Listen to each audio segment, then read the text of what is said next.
Hey, we won! Woohoo! Yay! Now, of course, there are the bad moments, the moments that made me scratch my head. So I'll get to those. But I got to get to something first because I just heard about it.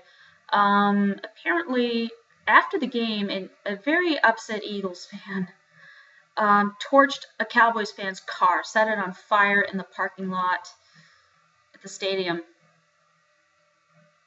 Seriously? Really? Why? Because you lost? And there are other ways to take out anger and aggression over a loss, and burning somebody's car is not the way to go about it. Naughty, naughty. Bad, bad, bad, bad.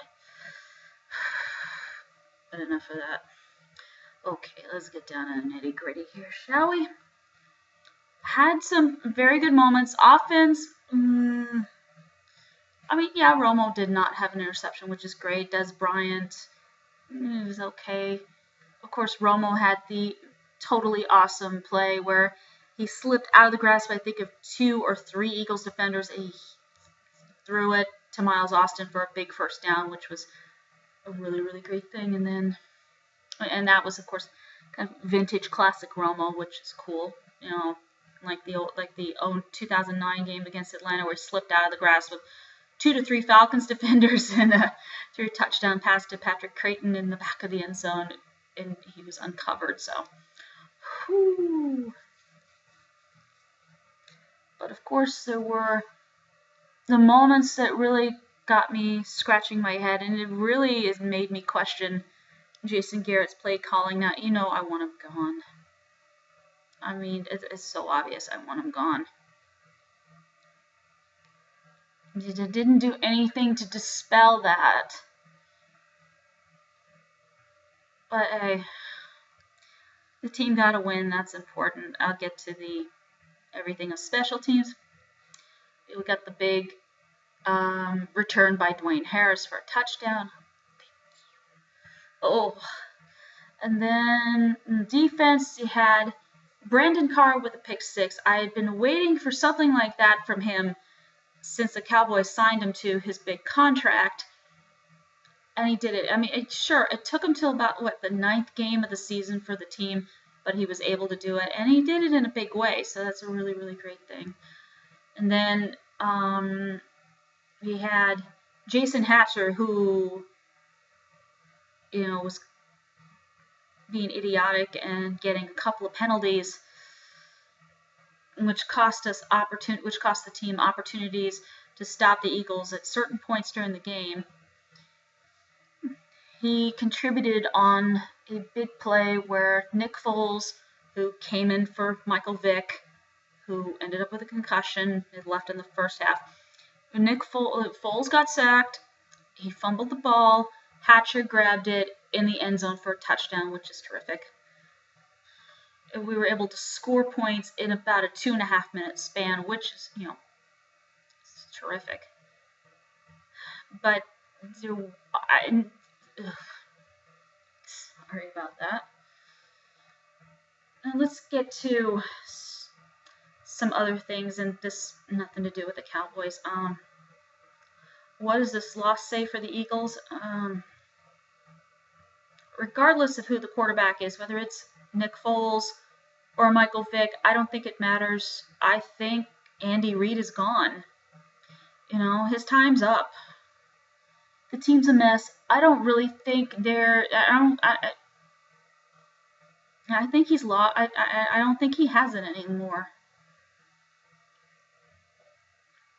I mean, there are a variety of reasons, but I just honestly think this is it for him. This is his last year in Philadelphia, or it could be his last game as the Eagles head coach. I don't know what's going to happen.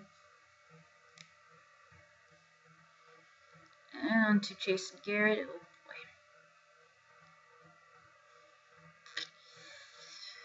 Oh boy. There were moments where, his play calling just, it's so questionable, and sometimes I think there were a couple of moments where something bad happens to us and he's doing this.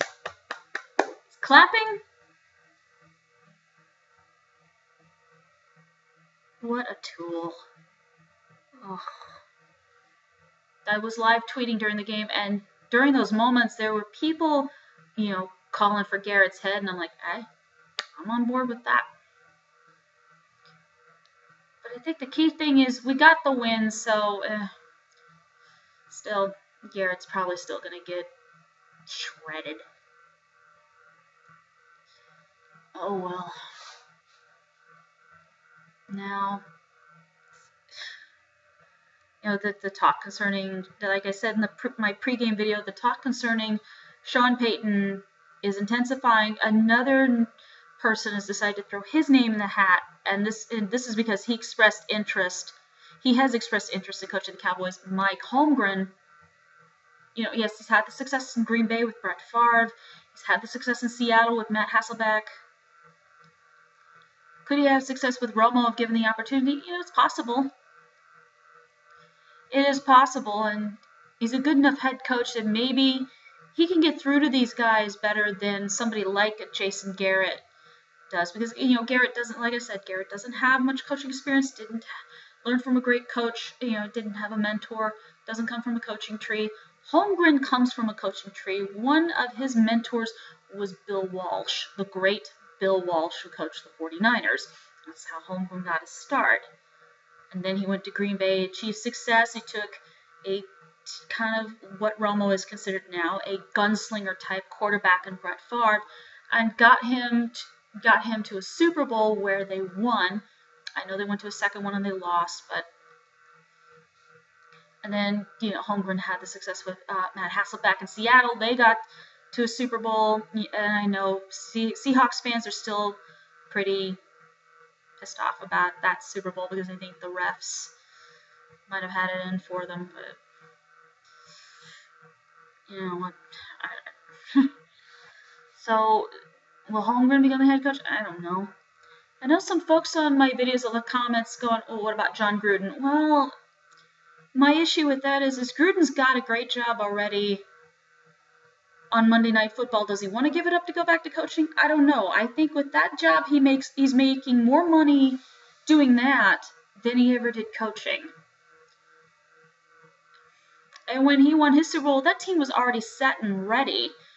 Tony Dungy already had all the players ready. It's just they needed to get over that hump, and Gruden helped them get to that point where they could win.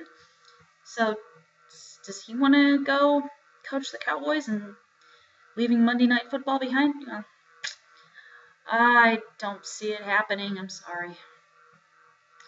But the Cowboys win, face Cleveland next. I'm hoping DeMarco Murray is healthy enough he can play in that game because I miss him. I miss him. I could have used him in this game, but like I said in the pregame video, he probably wasn't ready. His foot probably didn't feel that great, so he wasn't going to force the issue. So that's it. And see you folks next week with another video. Later.